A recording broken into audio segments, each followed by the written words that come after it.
Libra, hi. Welcome to Mr. Queen PH. Titignan natin what's coming to you ngayong November 18 to 24, 2024. So, weekly reading ito. If you're interested in private readings, meron tayong promo ngayon. 25% discount sa mga tarot reading services. So, yung link nasa description at sa pinned comment kung gusto nyong mag-book for a private reading. Okay, let's see Libra. What is coming to you this week for Libra? Humor. Oh, mukhang it's an enjoyable week para sa inyo. So parang we'll have a good time, ganyan. May panahon kayo ngayon na to go out, have fun, enjoy life. Kumbaga, you will not take things seriously. Oo. So, you will have fun. Enjoy this week. Or maaring yung iba sa inyo, pupunta kayo sa isang comedy bar. Ayan. Or manunood kayo ng sine na comedy. Or magne-Netflix and chill kayo. Or, yun nga, hindi ka masyadong parang magpapakaseryoso ngayong week na to. Let's see what else. What's coming to Libra this week? Okay, medyo busy ngayong week na to. Maraming kailangang gawin. Oh, okay.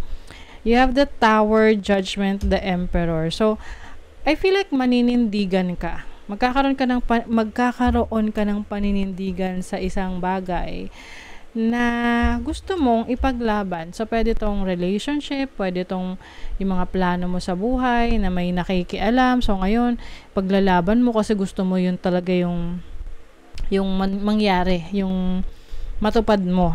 'Di ba? Let's say, gusto mong magnegosyo, kaya lang yung partner mo ayaw. Ipaglalaban mo talaga yon, ipipilit mo siya kasi you want to be in control of your life, you want na may certain direction yung buhay mo.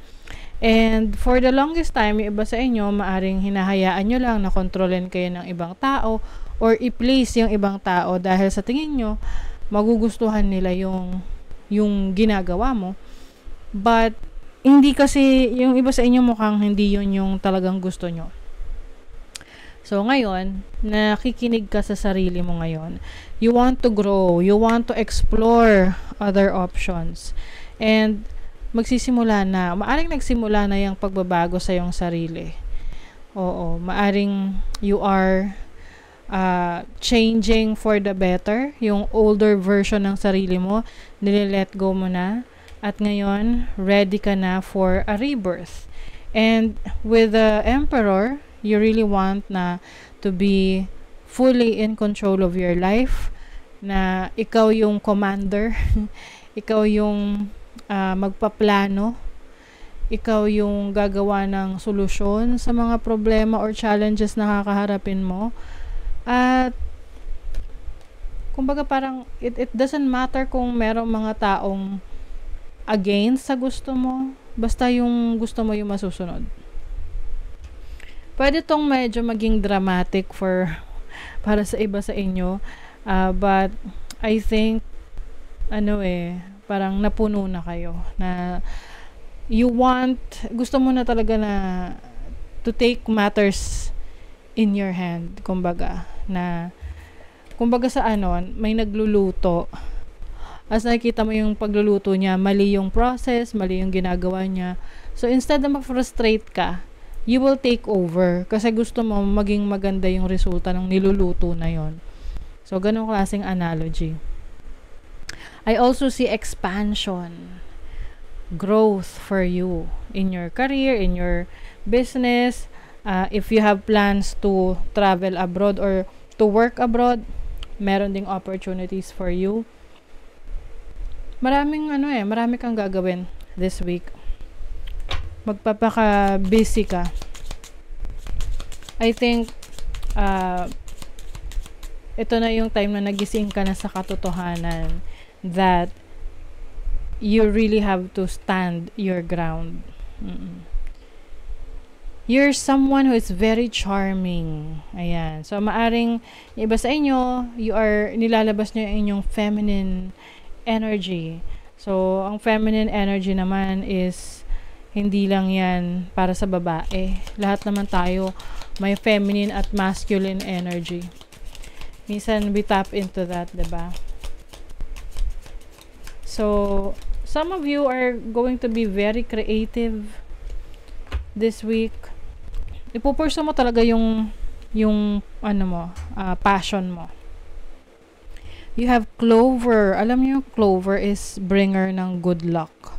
So, it's telling you na merong good luck that is happening in your life this week.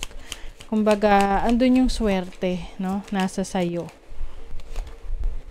You also have the Garden. So, yung iba may mga events kayo na pupuntahan. You will be socializing, connecting with a lot of people. Pwedeng nagpapalawak ka ng network mo. At yung pagpapalawak ng network mo, that will also help you expand, grow, 'di ba? Mas marami kang kilala or mas marami nakakakilala sa'yo, mas maraming opportunities yung pwedeng dumating sa'yo. Yung iba naman, pwedeng meron kayong mga aatenan ng mga parties, gatherings na may opportunities to create new friends, new connections. Oops, okay. Nalaglag. Okay, ito. Ooh, there is an ending. Coffin symbolizes ending of a situation that you feel na it is time to end, to let go of. So, with the Tower here, talagang, pwedeng biglaang ending. Possible rin na, let's say, halimbawa, nagtitiis ka sa trabaho na meron ka, and na-trigger ka sa isang pangyayari, kaya bigla ka na lang nag-resign. Mukha siyang bigla, pero matagal mo na siyang tinitiis. Deep personal strength and peace that assures success. So, you have that as well. Meron kang personal strength. Malakas ang loob mo. Libra, Lion, time to act. Yes. Ito na yung action na kailangan mong gawin. You are finally taking action, taking control of your life. Waiting for news, package, or letter. So, maaring yung hinihintay mo, no, darating na, or kailangan mo munang maghintay dito sa package na to, may binili ka online, or importanteng news, importanteng sulat, importanteng document, no, that you need to wait. So, kailangan rin medyo patient ka. Okay? So, that is your reading, Libra. Thank you so much. Good luck.